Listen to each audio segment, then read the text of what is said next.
السلام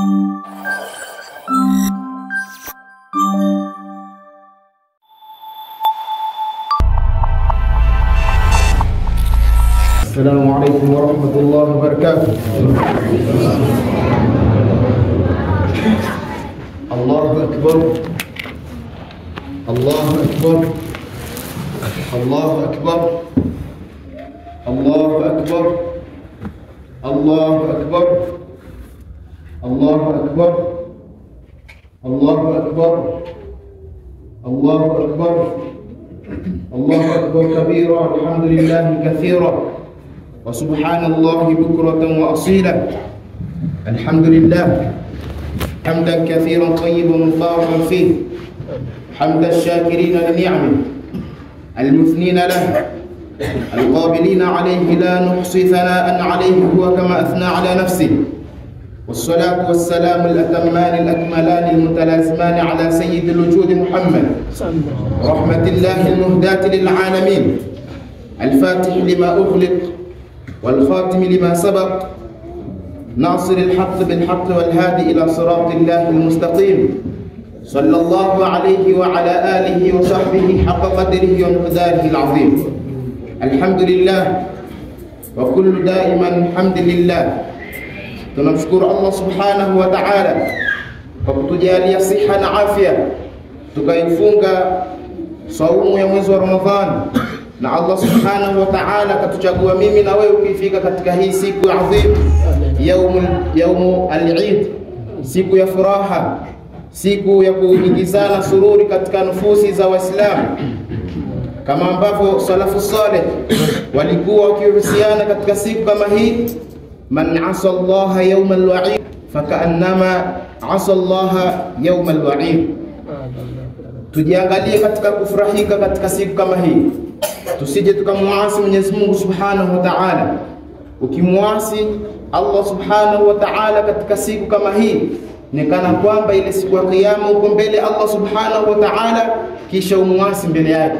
Kwa hiyo tuangalie wapi tutakwenda kufurahi, tuangalie wapi tutakwenda ambako Mwenyezi Mungu Subhanahu wa Ta'ala atabaridhia. Katika kilima changu cha kuhusia nafsi yangu na kuhusia ndugu zangu Waislamu, tumetoka katika mwezi wa Ramadhani, tuangalie yale mafunzo tuliyopata katika mwezi huu kama wa Ramadhani. Maulama wanatuambia lau tukiishi ki Ramadhani, basi akhira yetu itakuwa ni Eid. Yale yote tuliyokuwa tukiyafanya Ramadhani, kusoma Al-Qur'anul Karim, kuhudhuria katika misikiti, wallahi tukiendelea nayo, basi akhira yetu itakuwa ni siku ya Eid. Katika mengine na penda kuhusia katika zama zetu kama hizi, ni hizi simu zetu ambazo zinatuweka busy katika kumaliza wakati wetu.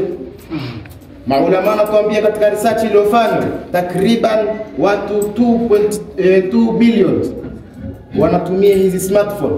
Wakatuambia ikifikia mwaka 2020 watakuwa takriban wakazi wa mji bilioni 5 wakitumia hizi smartphone.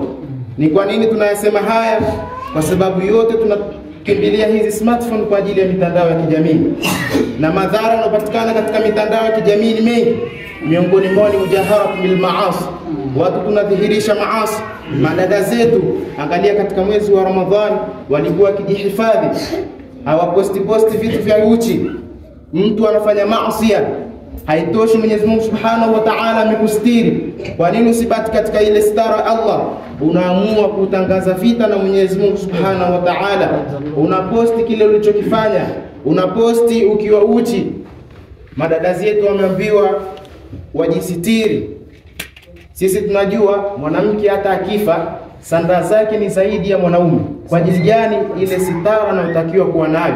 Lakini madada zetu wamekuwa wao Snapchat, hizi TikTok, na ni madada zetu wa Kiislamu na ni wake zetu ambao wako nyumbani. Na wahusia pamoja na kuihusia nafsi yangu, tuangalie mitandao hii ya kijamii, Facebook huko tunapoingia, na kama ambavyo kuna madhara na mulhiduna wal atheist wanaenda mbio kuvua kalimatu la ilaha illa Allah katika vifua vya shababu almustaqbal. Sisi shababu wa sasa hivi tunaendewa mbio kutolewa ile la ilaha illa Allah. Ndio naona katika mitandao ya kijamii kunaletwa fikra za mbalimbali za mulhiduna kwamba ulimwengu umelipuka tu, Mwenyezi Mungu hakuumba, la ukifa mambo yako yamekwisha. Kwa hiyo kuna mambo takriban mengi katika mitandao ya kijamii, lakini katika madhara yanayopatikana katika mitandao hii ya kijamii kuna naqlul ishaat, kusambaza habari ambazo kwamba hujapata tu uhakika wake. Leo umetumiwa message, umetumiwa post, hujahakikisha je ni kweli, wewe ushailike, usha comment, usha share, hujajua kama ni kweli. Sasa hivi kuna habari hata katika WhatsApp, katika message pia mtu anakutumia anakuambia Mtume Muhammad sallallahu alaihi wasallam amesema kadha, lau ukikifanya utapata kitu fulani baada ya siku 40. Wewe hujahakikisha je ni kweli Mtume Muhammad sallallahu alaihi wasallam, na yeye mwenyewe ametuambia man kadhaba alayya mutaammidan falyatabawwa maq'adahu minan nar. Kwa hiyo nakuhusia nafsi yangu tuangalie katika siku hii ya Eid namna ya kufurahika, lakini pia tuchukue yale mafunzo tuliyotoka nayo katika mwezi wa Ramadhani tuendelee nayo ili tupate maghfira Allah subhanahu wa ta'ala. Lakini kama vile ambavyo sisi tutafurahi, tuwakumbuke na wale ndugu zetu ambao ni maskini, kama anavyotuambia Rasulullah sallallahu alaihi wasallam, ukhnuhum an dhilli almas'alati fi mithli hadha alyawm.